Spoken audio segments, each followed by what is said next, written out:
एकदा जर तुम्ही याप्रमाणे फणसाची भाजी बनवली ना, तर तुम्ही नेहमी याप्रमाणेच फणसाची भाजी बनवाल. चवीला एवढी जबरदस्त लागते.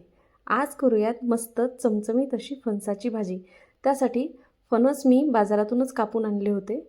आता फणस स्वच्छ धुवून घेतले. कुकरमध्ये भाताबरोबरच या फणसाच्या देखील आपल्याला 2 शिट्ट्या काढून घ्यायच्या आहेत. या धुतलेल्या फणसामध्ये आपल्याला अर्धा चम्मच हळद घालायची आणि 1 वाटी पाणी घालायचं आणि कुकरच्या 2 शिट्ट्या काढून घ्यायच्या.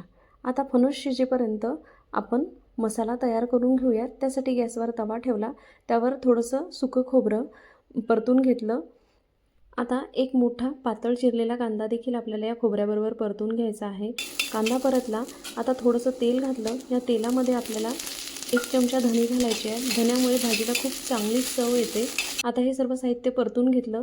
ह्यामध्ये लसणाच्या 7-8 पाकळ्या, अर्धा इंच आलं आणि थोडीशी कोथिंबीर घालून ते देखील परतून घेतलं. साहित्य थंड झालं की एका मिक्सरच्या भांड्यामध्ये घालून आपल्याला मिक्सरला बारीक असं ते वाटून घ्यायचं आहे. आता हे वाटतानाच त्यामध्ये 1 टोमॅटो देखील मी वाटून घेतला.